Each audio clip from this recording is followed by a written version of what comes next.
Hello guys, welcome back to our channel. ఈరోజు మన వీడియోలో కరివేపాకుతో కారప్పొడి ఎలా ప్రిపేర్ చేసుకోవాలో చూద్దాం.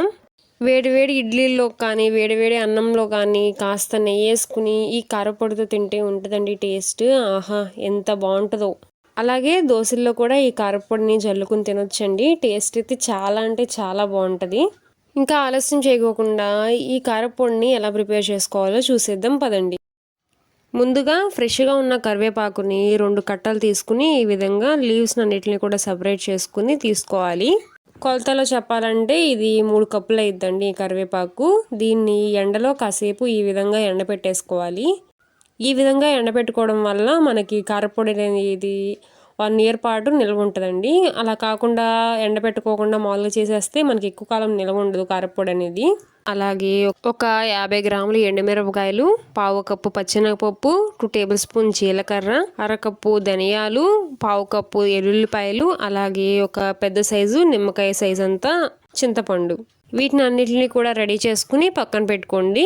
ఇప్పుడు స్టవ్ ఆన్ చేసుకుని కడాయి పెట్టుకుని అందులోకి మనం ముందుగా ఎండబెట్టుకున్న కరివేపాకు ఉంది కదండి, దాన్ని యాడ్ చేసుకుని దాన్ని అంతటినీ కూడా ఈ విధంగా ఫ్రై చేసుకోవాలి. లో ఫ్లేమ్ మీద మాత్రమే ఫ్రై చేసుకోవాలండి, లేకపోతే మనకి కరివేపాకు అనేది మాడిపోయిద్ది. సో ఖచ్చితంగా లో ఫ్లేమ్ మీద మాత్రమే ఫ్రై చేసుకోండి. ఈ విధంగా ఒక 5 మినిట్స్ పాటు ఈ విధంగా ఫ్రై చేస్తే మనకి కరివేపాకు అనేది మంచిగా ఫ్రై అయిపోయిద్ది. ఒకసారి చూసుకోవాలంటే ఈ విధంగా కరివేపాకు కొంచెం తీసుకుని ఈ విధంగా నలిపితే మొత్తం కూడా పొడి పొడిగా అయిపోవాలి.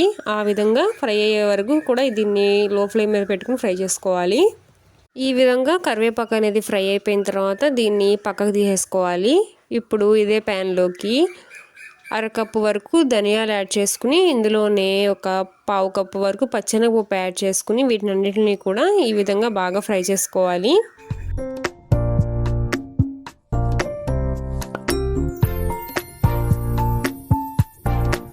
ధనియాలు అనేవి లైట్ గోల్డెన్ కలర్ వచ్చే వరకు ఈ విధంగా ఫ్రై చేసేసుకుని పక్క తీసేసుకోవాలి.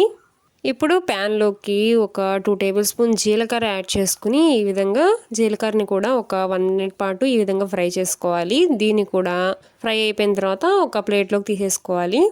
ఇప్పుడు ఇదే ప్యాన్లోకి ఒక 1 టేబుల్ స్పూన్ ఆయిల్ యాడ్ చేసుకుని ఇందులోకి 50 గ్రాములు ఎండుమిరపకాయలు యాడ్ చేసుకుని ఎండుమిరపకాయలు అనేవి మంచిగా ఫ్రై అయ్యే వరకు లో ఫ్లేమ్ మీద పెట్టుకుని ఫ్రై చేసుకోవాలండి.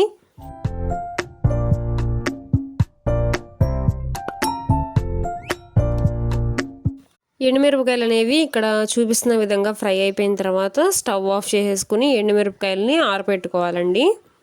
ఎండుమిరపకాయలు అనేవి ఆరిన తర్వాత ఒక మిక్సీ జార్ తీసుకుని అందులోకి ఈ ఎండుమిరపకాయలన్నీ కూడా యాడ్ చేసుకుని ఇందులోకి ఒక 2 టేబుల్ స్పూన్స్ వరకు సాల్ట్ యాడ్ చేసుకుని ఒకసారి గ్రైండ్ చేసుకోవాలండి. ఈ విధంగా ఒకసారి ఎండుమిరపకాయని గ్రైండ్ చేసుకున్న తర్వాత ఇందులోకి మనం ముందుగా ఫ్రై చేసి పెట్టుకున్న ధనియాలు, పచ్చెనగపప్పు ఉంది కదండి, వాటిని కూడా ఇందులోకి యాడ్ చేసుకుని మళ్ళీ ఒకసారి గ్రైండ్ చేసుకోవాలి. ఈ విధంగా ధనియాలను కూడా గ్రైండ్ చేసేసుకున్న తర్వాత ఇందులోకి ఫ్రై చేసుకున్న కరివేపాకు మొత్తం కూడా ఈ విధంగా యాడ్ చేసుకోవాలి. అలాగే నిమ్మకాయ సైజ్ అంత చింతపండు, 2 టేబుల్ స్పూన్ ఫ్రై చేసుకున్న జీలకర్ర ఉంది కదండి, దాన్ని కూడా యాడ్ చేసుకుని మళ్ళీ ఒకసారి మెత్తగా గ్రైండ్ చేసేసుకోవాలండి. ఈ విధంగా కారపొడి మొత్తం కూడా మెత్తగా గ్రైండ్ అయిపోయిన తర్వాత ఇందులోకి ఒక పావు కప్పు వెల్లుల్లిపాయలు అనేవి యాడ్ చేసుకుని మళ్ళీ ఒకసారి గ్రైండ్ చేసేసుకోవాలండి.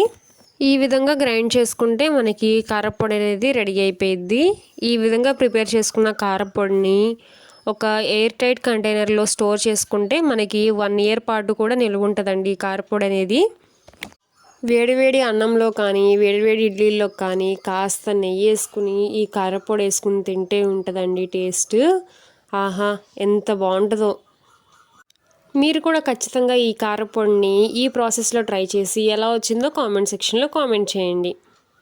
ఈ వీడియో కనుక మీకు నచ్చినట్టయితే లైక్ చేయండి, మీ ఫ్రెండ్స్ అండ్ రిలేటివ్స్తో షేర్ చేసుకోండి. మన ఛానల్ని ఇంకా సబ్స్క్రైబ్ చేసుకోకపోతే సబ్స్క్రైబ్ చేసుకోండి.